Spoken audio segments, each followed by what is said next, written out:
I'm Kim Cock, and I've been working with Be Well Victoria since October. And I'm Sarah Beaver, and I've been working with Be Well Victoria since September. So we're both very new, which is perfect because we've just started our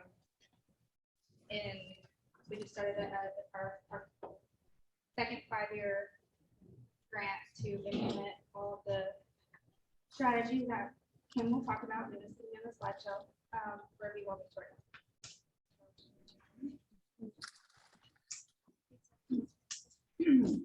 Be Well Victoria is housed in the Public Health Department. Hold on, let me. We developed the Be Well Victoria Coalition, which I'll talk more about.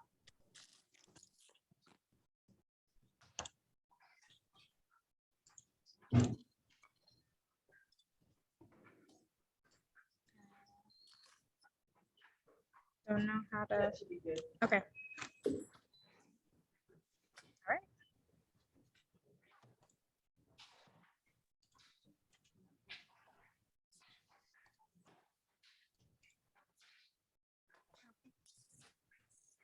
We are funded by the Hog Foundation, which is actually pretty wonderful because we don't have the same constraints that other grants have, especially those that come from the government or the state or the federal, all those grants. The Hog Foundation is a private nonprofit, so we have a lot of latitude in what we can do and who we can help and how we can help them. The collaborative approaches to well-being in rural communities and our efforts to inclusively and collaboratively transform the environments where people live, learn, work, play, and pray to support resilience, mental health, and well-being. And the populations that we focus on the most are those that have been underserved in historical. Make a hand signal when you're ready. Let's go to the next one. Hold on. Oh, this thing's in the way. Up here. We use an upstream approach to that examines and addresses the root causes. Like it was explained to me as when you're standing there and there's all these children coming down the river. Somebody, where are they coming from? Where are they coming from? Well, instead of pulling them out as you go to the top and you find out why are they thrown in the water, and you go get them, and you keep them from getting thrown in the water. So that's how we approach things from a root cause. And mostly we deal with mental health, but we also want to heal whole body, physical and mental. And right now, what we do is advocacy. We advocate for those that are less fortunate, but we also teach them to advocate for themselves, and that's where our trainings come in. And community action, we have a community resource center that is mobile. We go to Christ's Kitchen, we go to Salvation Army, and we help people where they are, meet them where they are. And we're very proud of that collective right there. Advocacy training, and there's supposed to be, get it one more time. Okay. Now, there's a lot of words on there, and I'm not going to read them all, but this is the capacity building that we use in our advocacy. And the main thing is to be inclusive of all. And we have several community meetings that I'll talk about later. But what we do is, like I said, we teach these people that have historically been excluded from, they don't vote, because they don't know anything about it. They work jobs. There are things that they have been typically excluded from, and we try to help them work that into their life, show them how that they can advocate for themselves, even with the appraisal district. There's a lot of people that don't know you can protest your property taxes, and I think everyone in this room knows why you want to do that this year. So go ahead. Okay, we create training opportunities. Cultural humility ensures that individuals learn about other cultures and are sensitive to cultural differences. And that's one thing that Be Well found in the beginning, was that Victoria has a very large missing middle class. And with the pandemic, and then with this current inflation, that's widening even more because the middle class is disappearing. So we have people at the top in the wealth, and then we have people at the bottom in the low income. And so the understanding of the people in wealth and the people in low income has been typically not very well, not done very well. There's no communication between the two in Victoria for the most part. And that's been a big issue. And so that's what we're trying to bridge everyone together. And there's framework of poverty. It teaches the hidden rules of economic classes. If you've been brought up in wealth, you look at things a certain way. You look at your financials, you look at certain other things, long range goals. If you grow up in poverty, you're not looking at long range goals, you're putting food on the table today. And so a lot of people in wealth don't understand why those in poverty aren't saving. What they don't understand is there's not enough left over to save. So it just teaches each other about the other culture so that you can understand why those decisions get made and why it seems like that they're either, well, why they don't get along very well. Just gonna go with that. Mental health first aid is another class that we're out. We're actually having a mental health first aid class on next Tuesday. And what that does is it trains those that deal with the mentally ill how to assess the situation from a first aid type of situation. And we deal with that a whole lot. There are many of our homeless are mentally ill, also are low income. And there's not a lot of, we all know there's not a lot of places to go here. Well, Bend is overwhelmed and understaffed, but they use every dime they have to do what they can. But there's still a big gap, which we are doing everything we can to fill. Social determinants of health provides an overview of how social, economic, and physical environments affect the mental well-being of individuals and communities. And that's again where the two classes don't mix much, don't understand each other, and just it's been hard to bridge, and we're here to build the bridge, and that's what we would like to do. We have a new series coming up. We went to a training not too long ago called Bridges Out of Poverty. No, it's not called Bridge Out of Poverty. Well, Here. go ahead. You're better at this one than I am. Sorry. Go ahead. I would like to point out that these are not trainings that we offer like on demand. These are past trainings that our predecessors have held. But with the mental health first aid, we are doing that on Tuesday. If anybody's interested, write down your email and I'll send you a link. But anyway, we are putting together, we're collaborating with several different agencies. We've got the United Way, we've got Christ Kitchen, we have the parents as teachers and the Family First or Family Connects, sorry.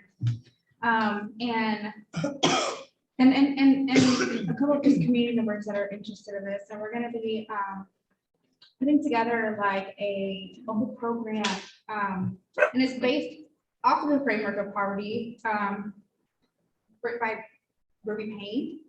And it's going to be about people who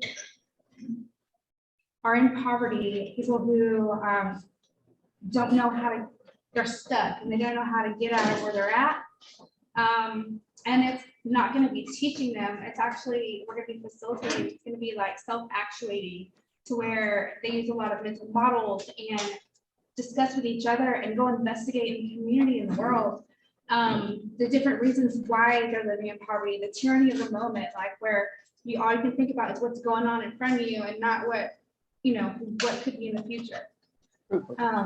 No. And it just works with, it helps people realize, you know, what they have going for them and what they could do, what they would want to do. And it's all like, it's written in like a 7th grade reading level. So it's not for people who are just more educated, you know, it's very understandable. And through, you know, this program, we're hoping to expand, you know, we're hoping to get like people trained in giving the bridges out of poverty, the framework of poverty, like to different sets of people, like people in the like city officials or people who are teachers or community advocates like Midcoast or CASA or, you know, different things so people can see, just like she was explaining, like see people and understand where they're coming from, even if you aren't from that economic class and understand and you think differently, it helps you to understand that. And it's been in my mind, it's gonna be this whole big like world of it's called, I never said it was called, I don't think. It's called getting ahead and it's just getting by world. And it's gonna like the people who graduate, they're gonna have in my mind, so you know, they're gonna have like opportunities. We're hoping to like collaborate with different businesses and organizations like banks, like, you know, like people who are in this class maybe open up a bank account, even if they don't have like, you know, the $100 or whatever to open it up, like start it with $20 and so they can learn, you know, financial literacy. And maybe graduates from the program can, you know, can get with a dealership and, you know, they can finance a, you know, a small car loan so they can get a vehicle. So, you know, they can, anyway, like you see where I'm going with this. Like, I'm so excited about this, but, and I think, yeah, I think that's it. Never Yeah, mind. sorry. That's not all we're about, but yeah. Yeah, we went to a training in Houston not too long ago, and there's like 6 of us, and we are so pumped up for this training. We're so ready for it. All right. Okay.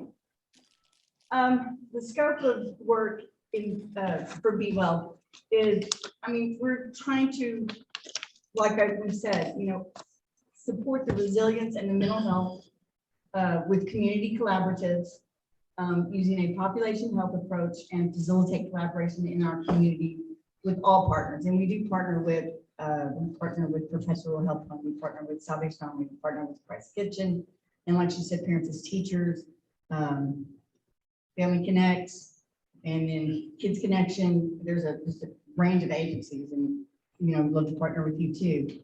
And so by putting all them together, then we have a stronger group to go ahead and try to facilitate all of these people getting out of poverty. Work of the first 3 years. The biggest thing that came out of the first 3 years were these community groups. The Southside Community Coalition, and that is we define the Southside at that meeting as Ben Jordan, Fort Lavaca Highway, and down into Greens Addition. So it's a pretty big area. But we have a community full of people that live in the area, plus we have a range of agencies that also attend the meeting. And what we do is we're trying to improve life on the south side. We identified the most important things that the neighborhood wanted for itself, and one of them is to clean up the neighborhood. In recent years, the crime and everything has been way down in those neighborhoods because the police have done a really good job of cleaning up the neighborhoods. Now they want to physically clean up the neighborhood so it looks nice. And there's not much for kids. And when they closed Gross, that was a hard thing. But now that they've got the new early learning at Gross, that helps too.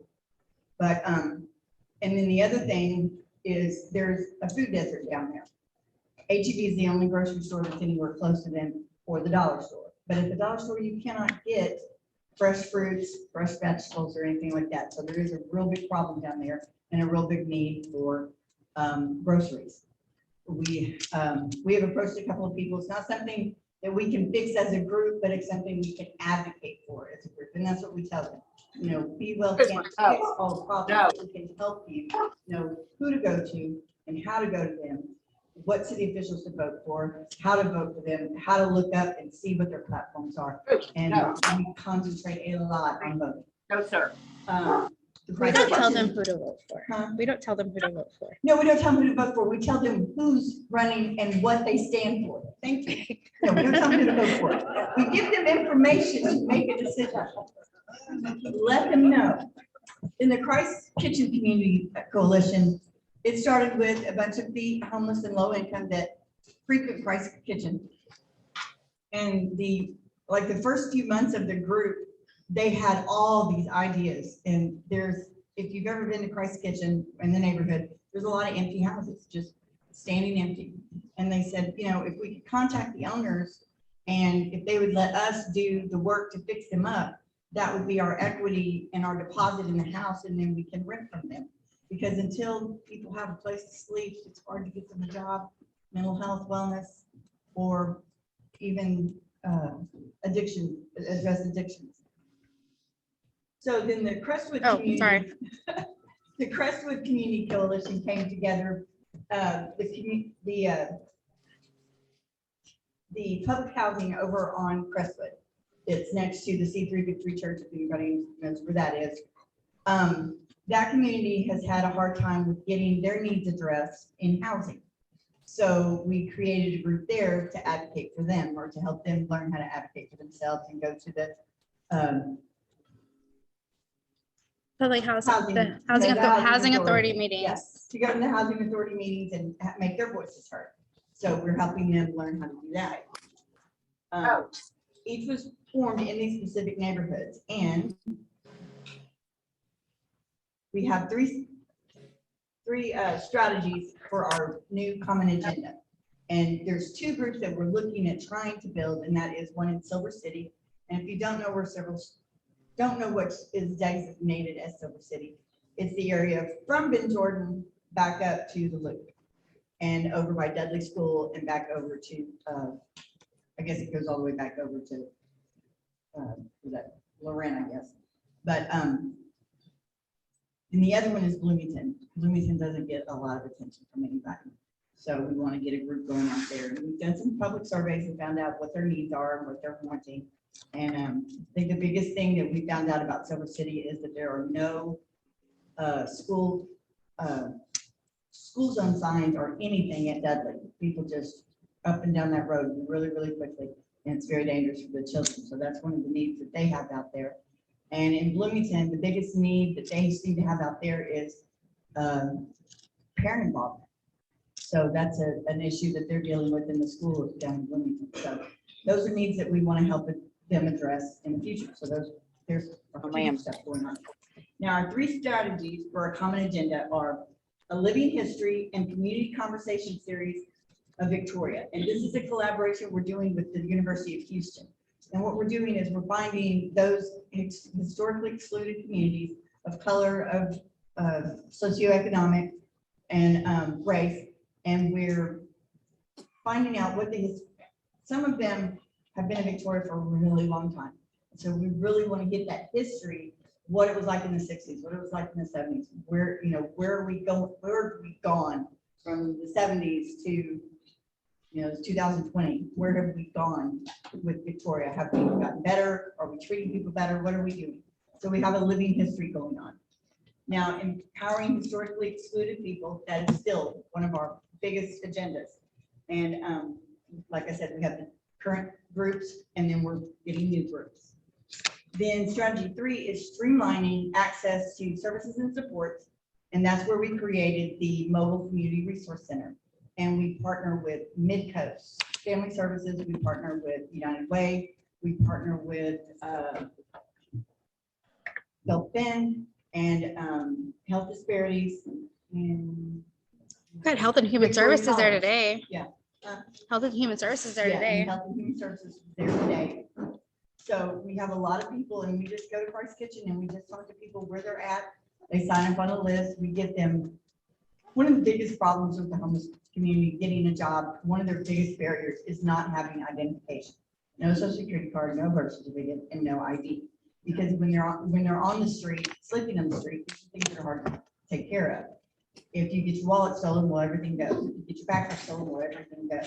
So those are documents, and it's really hard. There's a lot of circular stuff to that. It's like you have to have a birth certificate to get a driver's license, but you have to have a driver's license to get a birth certificate.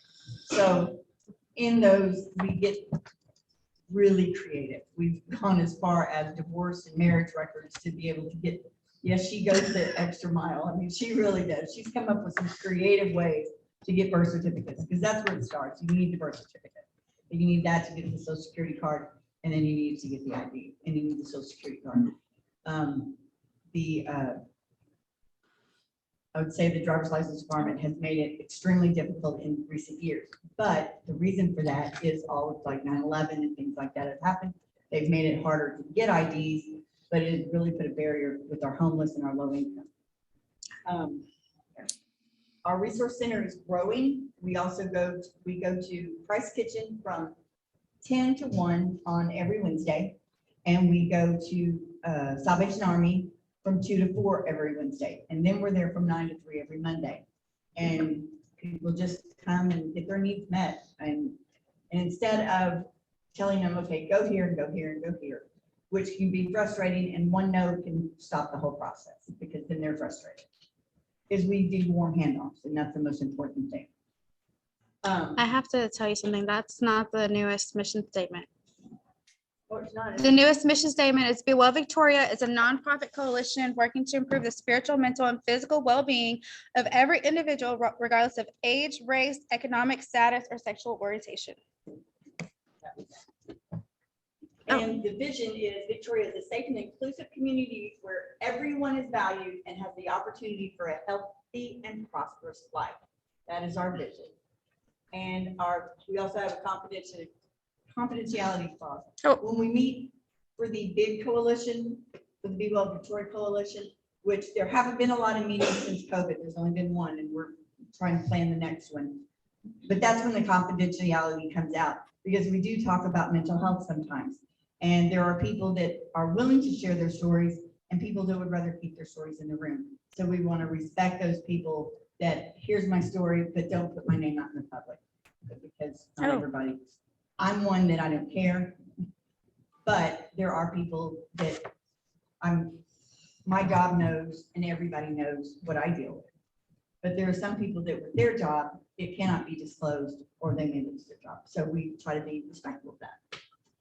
And that is basically, Is it? this is our 3 things, our Oh. mission themes. These are the 3 things we concentrate on. Oh, Yep, that's Sorry. almost it. Yeah. But it's these going are our by 3 itself. focus: physical health, mental health, and spiritual health. Because without all 3, it's total wellness. You can't have 2 without the other.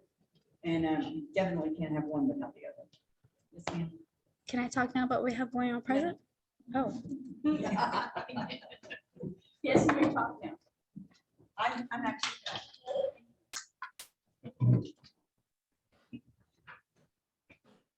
All right, so now that you know what Be Well Victoria is about, like, you know, the like backbone structure of the whole program, I'm gonna tell you guys a little bit about like what we've done since we started. And we wanted to engage the community more and really kind of address these 3 things to start. And so we put on different like workshops or like little events.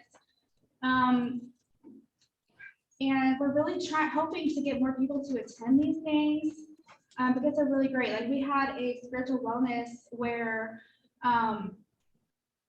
only 3 people showed up, but we talked about how to like meditate and kind of like different things for spiritual wellness, right? And you know, you can imagine like journaling or, you know, just grounding and that type of thing. And then most recently, like I was on the radio promoting our self-love event in February, and it was really great. I'm really super proud of that because I'm not an event planner, but I've planned that event pretty well. And I shared my story, my personal story about journey through self-love, and we also did a few like, I guess like self-care activities. You know, we made some sugar scrub and some art and a journal, and we ate, of course. And there was even a couple men that came. It wasn't just for the ladies. It was really, I mean, yay them. That was really awesome that they came. And we have coming up this month, Did I miss any other? So we had a Christmas party, it was really cool. And on the 24th, we're having locations to be determined. We're gonna have a mental health awareness like event, kind of like a speaker jam. There's gonna be a few people talking about their mental health journey, and then also hoping to have a mental health professional come and speak on, you know, maybe the different illnesses, or maybe, you know, how to recognize when you need help, and then also like how to like I'm so sorry, my words. Like have good mental health, like different things that you can do to build up your mental health. I know that's not right, but I hope you get what I'm saying. And this summer, oh, we're gonna do another self-love event because it was so popular. And I'm wanting to do some kind of like summer bash, like especially for the kids, maybe in the south side or Christ Kitchen area. I imagine, I envision like a foam machine and like sprinklers and stuff like that, and hot dogs and, you know, just a big like block party thing. But, you know, to be determined. Yeah, and then, you know, what another big thing that we have coming up is, you know, we're putting together the Getting Ahead program, and like, I'm super excited about that. And another thing that Be Well is a part of is we are really trying to advocate for a transitional homeless shelter here in Victoria.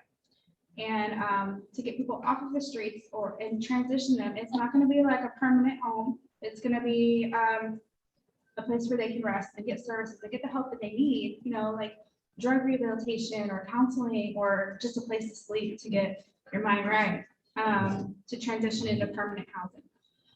And so that's another big thing that we are advocating for right now. And that's it. And there'll be like as more, because I'm a crazy, like ideas pop in my head, and I like, yeah. I was wondering if you'll take questions. I'm sure Yes, you yes, have. of course. Yeah, great. Yeah. Thank you all, because you offer such a wide range of services, Right. and that's great. And I was just wondering, I was thinking, if I'm working with a family and I have some parents with maybe some mental health and drug health issues, and they're really in problem, could I call or reach out to your organization to find resources? Yes. Absolutely. Absolutely, yes. We're always, you know. And like I said, I would love to like be the one to help everybody in every single thing, but really we're just like a bridge to other resources. And so I have the mom I'm working with. I said, well, you need to call me. And what would she see from you all? Well, I would have a conversation with her, talk to her and to be honest, like I have never had a CASA worker, but I have been through CPS court. I almost lost my children. And so like I've been through all that, the drug addiction and all the legal stuff. So, you know, like I really feel that, you know, I can get on a lot of the parents' levels and understand exactly where they're at. And see exactly what all they have going on. And that way I'm like, okay, let's get you call Tammy at OSAR and see if maybe you need some outpatient or inpatient drug rehabilitation, Okay. or get with both beds. I mean, just different. So you have these contacts, Yeah. right? That the parents could access. Okay. I've actually had parents that I've directed to Christ Kitchen. I didn't realize that well, it was helping them, but for identification birth certificates and stuff like that, because they couldn't really start to function or manage their lives until they got all of that. Right. And so once they got it, everything changed, life changed for them. Things are going really well, but like you said, you experienced some of what these parents are going through, and so that's the thing too. The department gives them a resource list, or here's all the people you can call and go do these things. But whenever you're giving them just a list and they're in crisis already, it's so hard to wrap their head around it. But because you're familiar, they would be able to connect with you differently. Exactly. So you're literally telling them the exact same thing that the department is telling them, but but it's coming from you. And you're it's not also like, trying hey, to- let's call them together. Right, and so like, I mean, I have referred people to be well, and they have, well, Christ Mission, and I've been to the Southside Coalition meetings, you know, before COVID and stuff like that. The resources they have available, they're not just saying that they're there, they really are there and they really can help because they're coming from. Hey, hey, hey. Finding the root of the well. Okay. Because we can tell them all day long, this is what you need to go do in order to get your kids back. But until somebody can really like break it down for them and pull them out of that mindset of somebody's just trying to come to get my kids, I don't know why they're trying to tell me how to take care of my kids and we're getting it wrong. We're not getting anywhere, we're just talking to a wall. So the resources are there and y'all have done some of the good stuff.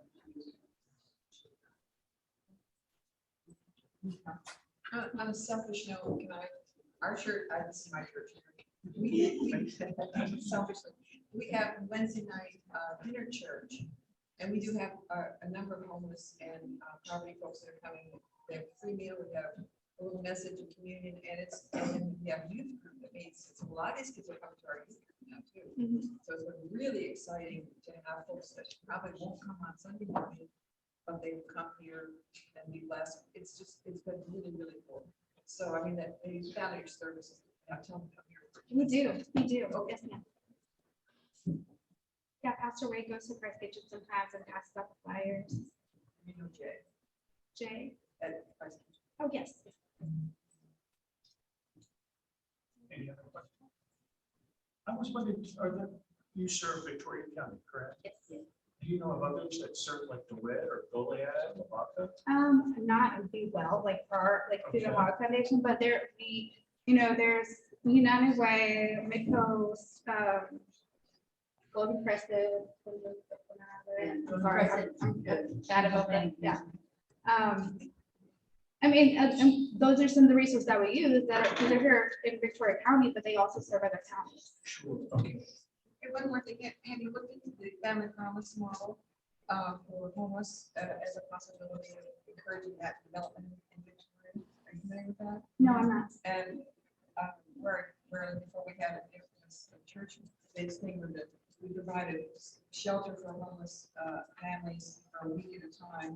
That's not the best model, but it gives them some place where they can be secure. And then they had a coordinator who worked with them to have a place where they could have their mail come home. They could have services come to them. And you might want to look into something like that as a model. Thank you.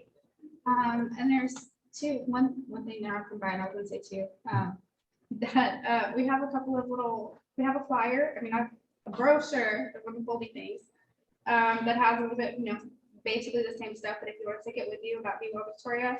And there's also like a postcard, if you're interested in being on our mailing list, whenever we have events or different things we'd like to announce, like if you want to be on that email list, you can fill it out, give it to us, and we'll put you on that list. And maybe 3 things on that together. You can check out our Be Well Victoria Facebook page. And that way you can see all the upcoming events. And we also share different things that are going on in the community that aren't Be Well related that could be used. Like just this morning, there's a library aide part-time for $2 an hour position. So, just different things that may help out the community.